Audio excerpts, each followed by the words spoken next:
이 본문 말씀은 우리가 잘 아는 말씀이죠.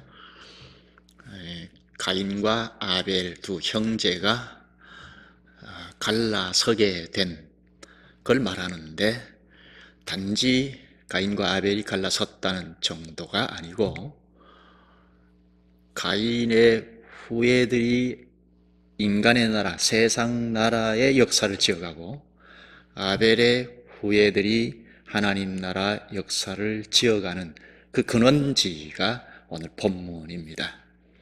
그러니까 가인 계열은 세상 나라 역사를 지어가고 아벨의 계열은 하나님 나라 역사를 지어가는 그 출발지가 바로 오늘 본문이라 할 수 있습니다. 두 역사가 이렇게 나뉘어져서 진행해 나가게 된 것, 하나님 나라 할 때 우리나라 사람들은 대개 죽으면 가는 저 너머의 세계, 잘 먹고 잘 사는 이런 인생 행동, 이런 쪽에서 하나님 나라, 천국이라고 생각하는데, 성경에서 대부분은 이 땅에 존재하는 하나님 나라를 말하는데, 그 핵심은 하나님께서 통치하시는 걸 말하죠. 통치의 영역. 근데 아벨이 그 후예들이 지어가는 역사는 하나님이 통치하시는, 하나님이 은혜로 통치하시는 역사를 지어간다 하는 건데요. 이렇게 가인 계열과 아벨 계열, 이렇게 두 역사가 이어가게 된 이 근본지가 여기 있는데, 오늘 본문인데, 왜 그러면 이렇게 두 역사가 나뉘어져서 진행하게 되어버렸나 하는 문제, 그 근본 원인은 한마디로 말하면 예배 문제였습니다. 당시는 제사하는 것이 예배 방식이었죠. 하나님 앞에 예배하는 데서 문제가 발생이 되어서 두 역사로 나뉘어져서 진행하게 됐다 하는 겁니다. 예배가 무엇이었기에, 예배에서 어떤 문제가 발생되었기에 두 역사의 근원지가 되었는가, 이것을 말씀 좀 듣겠습니다. 먼저는 예배부터 좀 생각하면서 본문을 보겠습니다. 예배의 핵심은 절하는 거죠. 보이지 않은 하나님 앞에 절을 하는 건데, 이 예배는 하나님 앞에 공식적으로 예배하는 공적인 예배에서 하나님 앞에 재차 회복이 되어서 여전히 하나님의 백성으로 살아가게 되는, 이게 이제 예배의 아주 중요한 점이죠. 하나님 앞에 예배할 때 하나님께서 언약하고 받으시고 말씀하시고, 그렇게 해서 종전까지 언약민으로 살아왔던 걸 이제 언약을 다 지키지 못한 이런 점들을 주님 앞에 돌이키고 회개하고 주의 말씀을 듣고 이러면서 이제 다짐하고, 이러면 하나님께서 언약을 다시 회복해 주시는, 이게 예배이죠. 이렇게 예배에서 여전히 언약민으로, 어제까지 언약민으로 살아왔을지라도 언약을 깨뜨리고 산 것이 있을 수 있으니까 공적인 예배에서 여전히 언약민으로 살아갈 수 있게 되는, 이게 이제 예배인데요. 그러니까 예배가 매우 중요하죠. 예배가 매우 중요하죠. 예배를 잘못함으로 하나님과 관계가 회복되지 않고, 예배에서 회복되어야 하는데 회복되지 않고 살아갈 수가 있죠. 그러면 불신자이죠. 불신자들은 다 그렇죠. 교회 생활을 할지라도 예배에서, 공적인 예배에서 회복되는 사실이 명확하지 않으면 신자 같지만 불신자로 살아가는 그런 식이 되죠. 예배가 이처럼 중요하다 하는 겁니다. 그러면 가인과 아벨의 예배에서 무엇이 문제였나 하는, 무엇이 문제여서 두 역사의 근원지가 되었나 하는 것, 그걸 좀 보겠습니다. 이것은 우리가 잘 아는 거니까 본문을 쭉 읽어 가보는 것이 본문에 친숙하고 말씀에 친숙하고 또 명확하게 좀 체득하겠습니다. 먼저는 1절부터 보면요, 아담이 그의 아내 하와와 동침하매 하와가 임신하여 가인을 낳고 이르되 내가 여호와로 말미암아 득남하였다 하니라. 하와가 아들을 낳았죠. 가인이라고 했습니다. 가인, 얻었다. 하나님으로부터 얻었다 하는 뜻인데요. 지난주인가요? 지지난주인가요? 하나님께서 기쁜 소식을 주셨죠. 뱀을 심판하면서 여자의 후손이 나와서 뱀의 머리를 상하게 할 거다. 배후에 사탄의 머리를 찍어 눌러버릴 것이다 하는, 이게 이제 사람에게는 기쁜 소식이죠. 아담과 하와가 요 여자의 후손을 기대하면서 아들을 낳자 얻었다. 여호와께서 주셨다 하는 뜻으로 얻음, 가인이라고 지었습니다. 그러니까 여자의 후손을 주실 것을 믿고 아들을 얻었던 거죠. 그런데 이 아들이 하나님 주신 아들인데 여자의 후손으로 온 아들인 줄 믿고 키웠는데 점점 자라면서 뱀의 후손처럼 자라는 겁니다. 가인이 그랬죠. 그러던 차에 아들을 또 하나 낳았는데 이게 하나님이 주신 줄 알았는데 아닌 겁니다. 가인이. 그래서 이게 뭐냐, 인생 무상이다, 헛되다, 이런 뜻으로 아벨을 낳자 헛됨, 무라는 뜻으로 아벨이라고 지었습니다. 그 다음 2절에 보면 그가 또 가인의 아우 아벨 헛됨을 낳았는데 아벨 헛됨은 양치는 자였고 가인은 농사는 자였더라. 가인은 아버지를 따라서 농사를 짓는 농부가 되었고 아벨은 새로운 직업, 목축업자가 되었죠. 농업, 목축업, 이게 인류 역사에서 제일 오래된 직업이라 할 수 있죠. 그 다음 3절을 보십시다. 세월이 지난 후에 가인은 땅의 소산으로 제물을 삼아 여호와께 드렸고, 가인은 땅의 소산으로 제사를, 예배를 했습니다. 4절에 아벨은 자기도 양의 첫 새끼와 그 기름으로 드렸더니 여호와께서 아벨과 그의 제물은 받으셨으나, 아벨은 양의 첫 새끼와 기름으로 예배했습니다. 그래서 하나님이 그 제물도 받으시고 아벨도 받으셨다 하죠. 예배를 하면 이렇게 오늘날은 헌금으로 예배를 하는데, 그렇죠?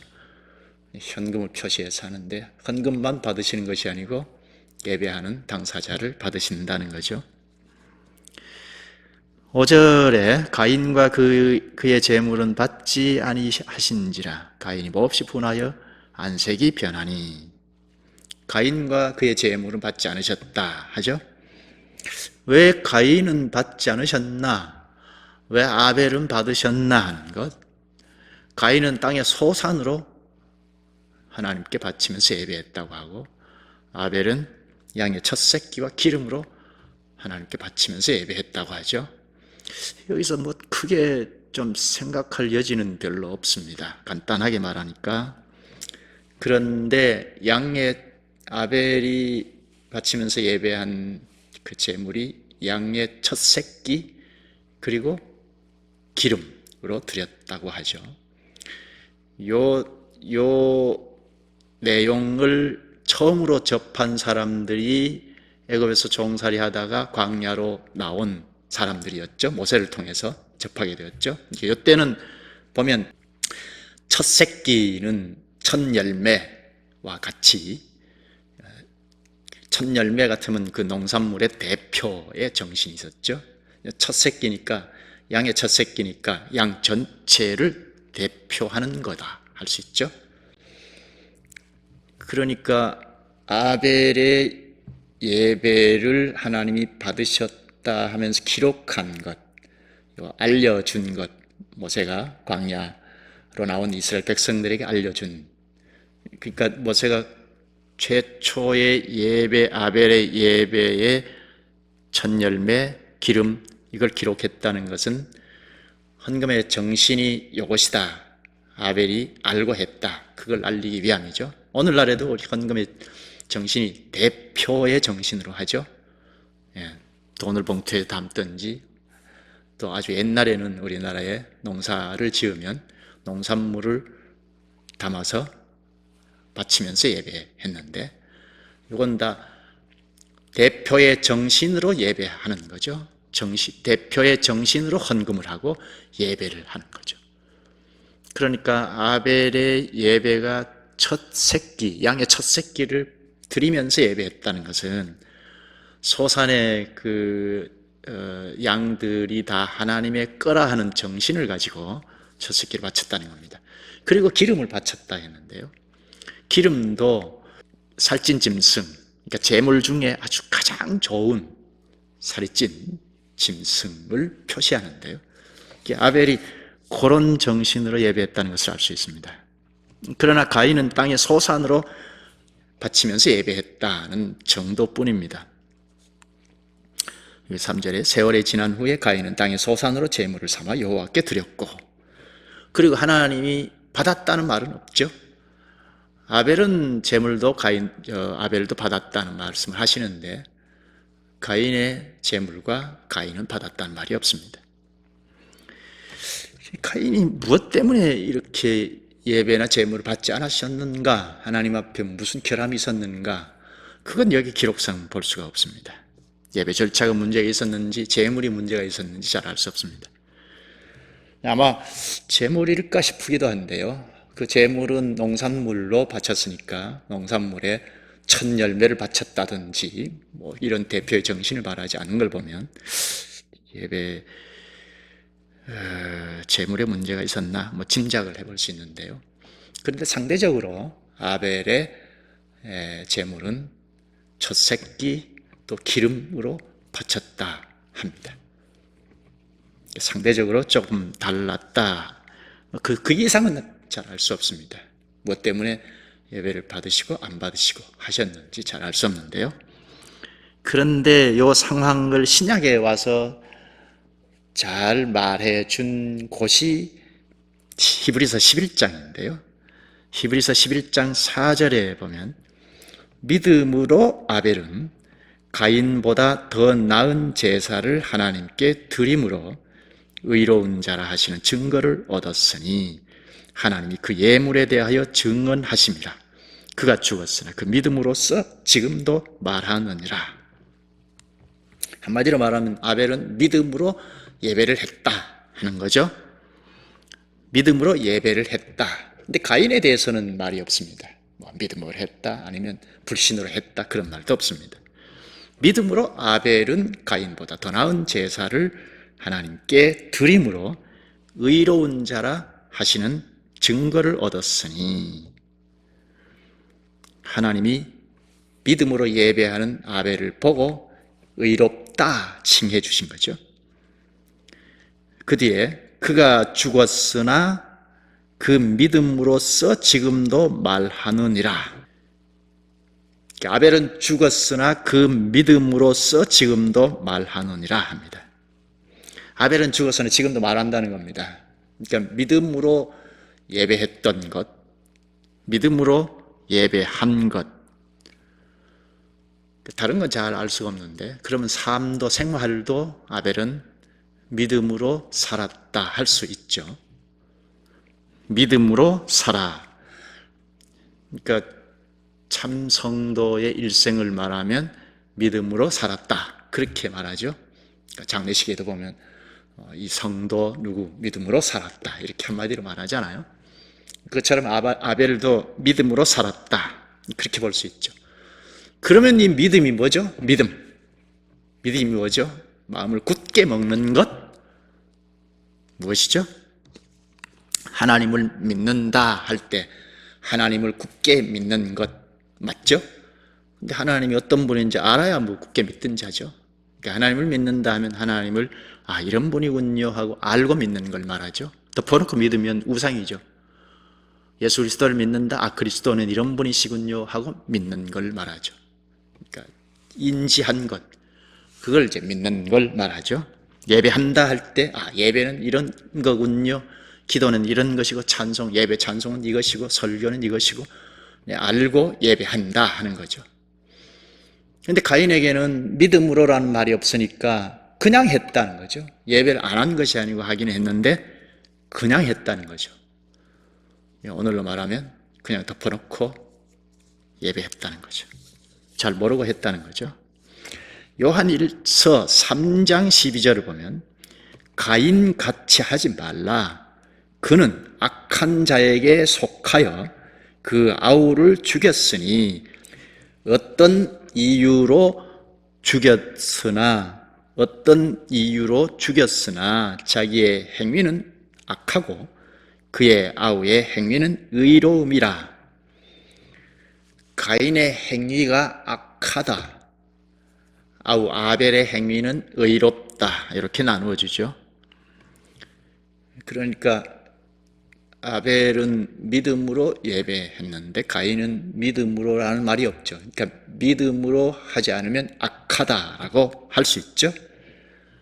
모르면 악쪽으로 기울어질 수 있다는 겁니다. 사람이 본래부터 뭐 악하거나 나쁘거나 좋거나가 아니고 하나님이 어떤 분인지, 뭐 예배 같으면 예배가 무엇인지 알고 하지 아니하면 악한 쪽으로 기울어질 수 있다는 겁니다.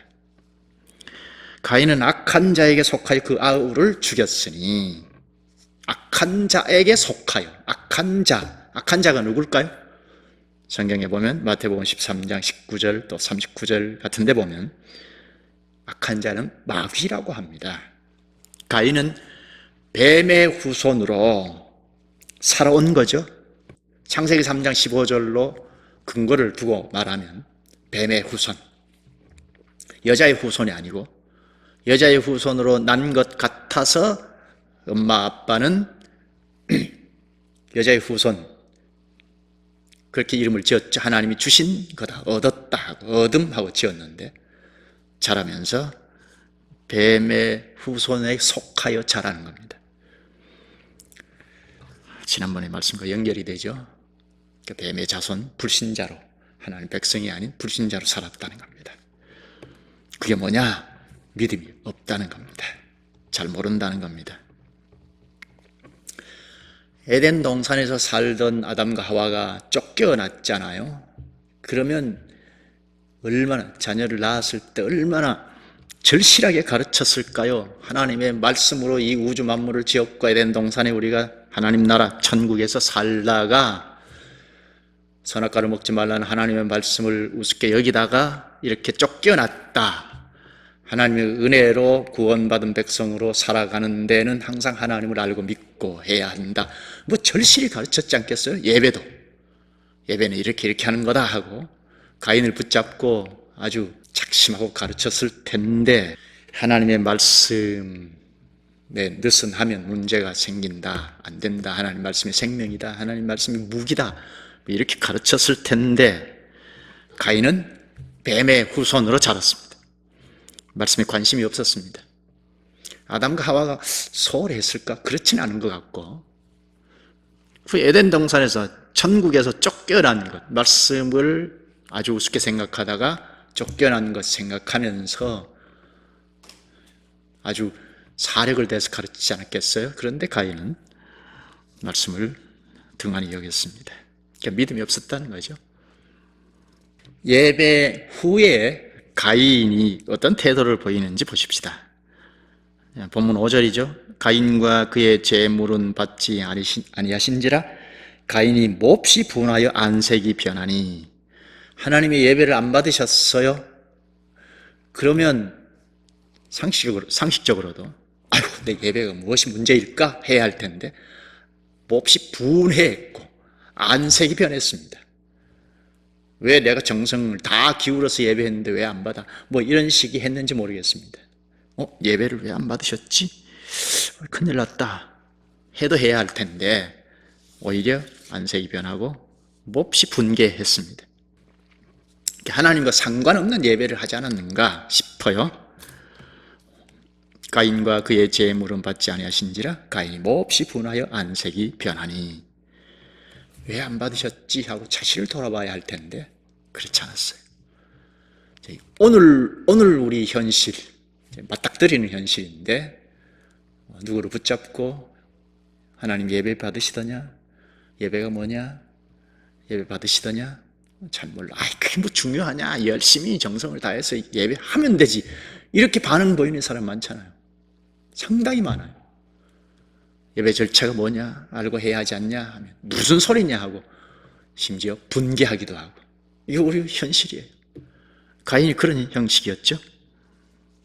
6절에 여호와께서 가인에게 이르시되 내가 분하여 함은 어찌 됨이며 안색이 변함은 어찌 됨이냐. 분개한 게 왜 이렇게 되어버렸냐 하는 거죠.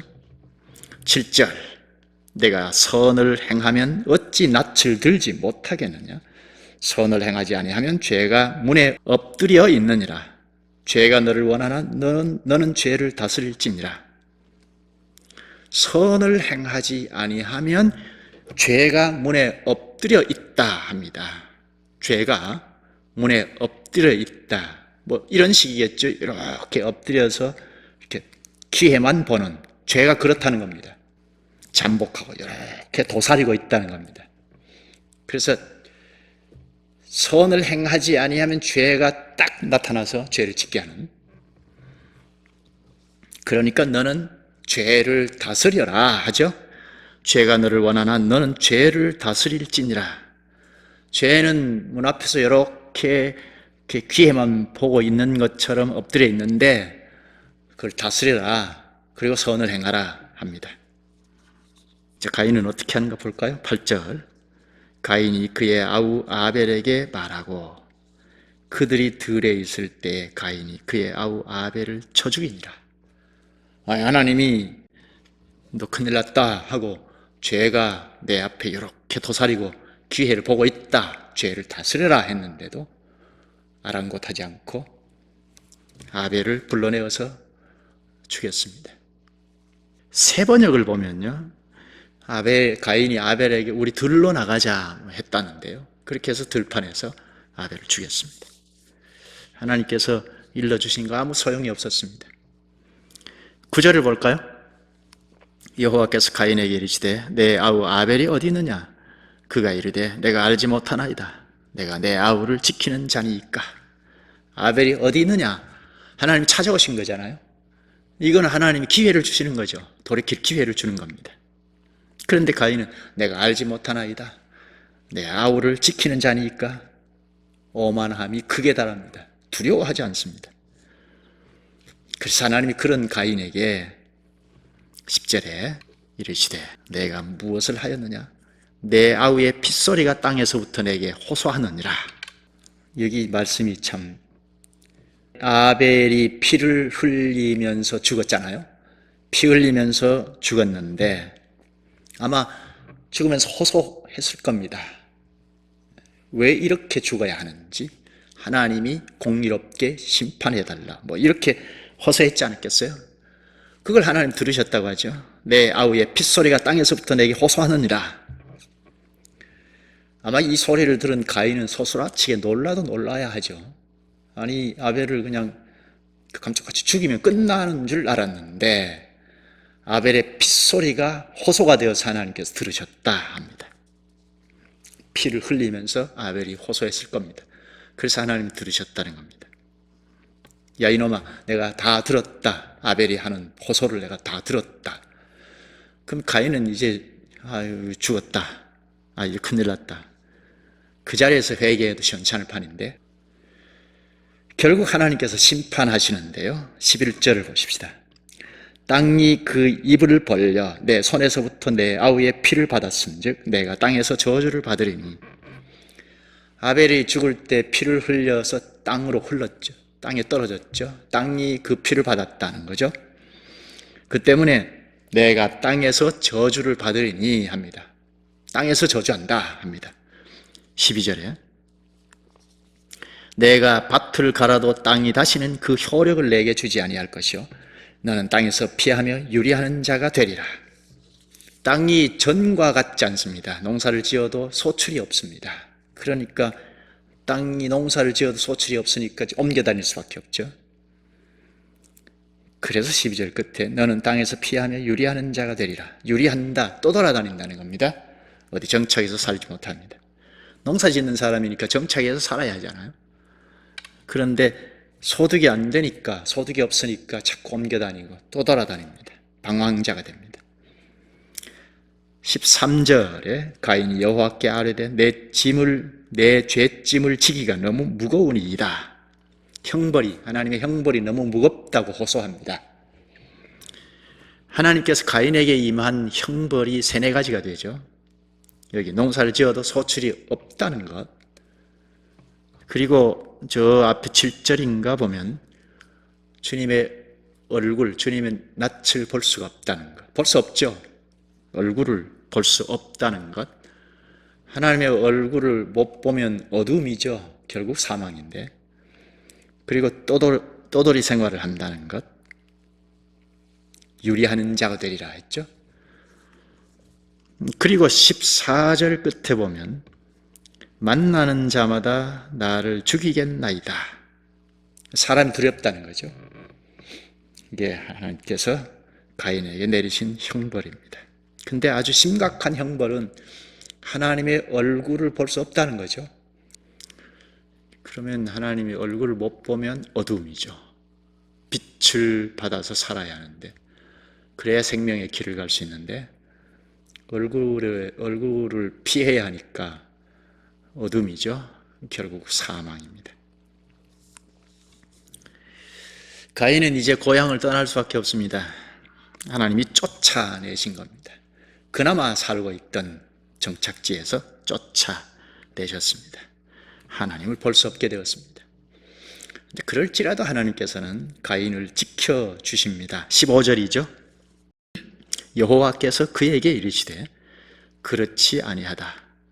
그러니까 형벌이 너무 가중하다, 죽을 수 있겠다 하니까 여호와께서 그에게 이르시되 그렇지 아니하다. 가인을 죽이는 자는 벌을 7배나 받으리라 하시고 가인에게 표를 주사 그를 만나는 모든 사람에게서 죽임을 면하게 하시니라.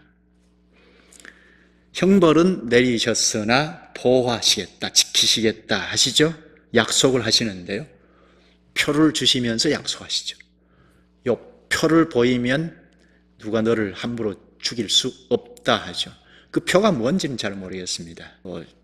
좀 증명서 같은 것인지, 그걸 보여주면 아마 죽일 수 없도록 하신 것 같습니다. 죄인임에도 하나님께서 끝까지 지켜주시는 것을 볼 수 있습니다.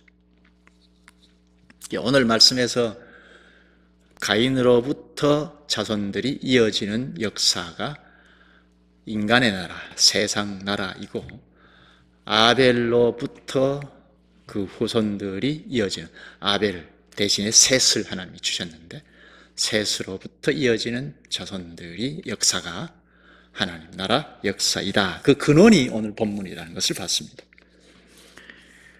두 역사가 나뉘어지게 된 원인은 예배이다 하는 것을 보았습니다. 아벨은 믿음으로 예배했다는 것, 신약에서 말하는데, 믿음, 이건 정성을 다해서, 그것보다는 인식이 하나님이 어떤 분인지 알고 했고 예배는 어떤 것인지 알고 예배했다 하는 겁니다. 마음을 딱 착하게 먹고 예배했다, 그렇게 말하는 것이 아니고, 마음을 착하게 먹으면 되는 것이 아니죠. 믿음으로 한다, 마음 먹는다가 아니라는 겁니다. 믿는다 할 때 뭘 믿느냐? 믿으면 내용이 있죠. 예배를 믿는다, 그럼 예배가 뭔지 안다는 겁니다. 예수 그리스도를 믿는다 하면 예수 그리스도가 무엇인지, 어떤 분인지, 뭘 하시는 분인지 안다는 겁니다. 자꾸 알아가면서 예배해야겠다 하는 겁니다. 가인은 그렇지 못했다는 걸 잠깐 볼 수 있었습니다. 예배를 잘 모르고 자꾸 반복하면 넘어지죠. 신자답게 자꾸 향상되이 살아갈 수가 없고 뒷걸음질하고 넘어집니다. 자꾸 알고 알아가면서 예배해야 하겠다 하는 겁니다. 본문에 예배를 받지 않고 또 안 받고 받고 하는 데서 두 형제가 갈라서게 되었습니다. 거기서 세상 나라가 시작이 되었고 하나님 나라가 시작이 되었습니다. 오늘 세상 나라, 하나님 나라, 근원지는 바로 오늘 본문에서 시작이 되었습니다. 다음에 좀 더 보겠습니다. 기도하시죠. 자비하신 주님, 주님께서 믿음으로 드린 아벨의 예배를 받으신 걸 저희도 인식하게 하신 감사옵나이다. 저희도 믿음으로 예배하게 하시옵소서. 저희가 믿는 내용을 자꾸 명확히 알아가는 가운데 주님 앞에 부복하여 예배하며 과연 언약민으로 회복하고 언약민으로 당당히 살아갈 수 있게 하시옵소서. 예수님 이름으로 기도하옵나이다. 아멘.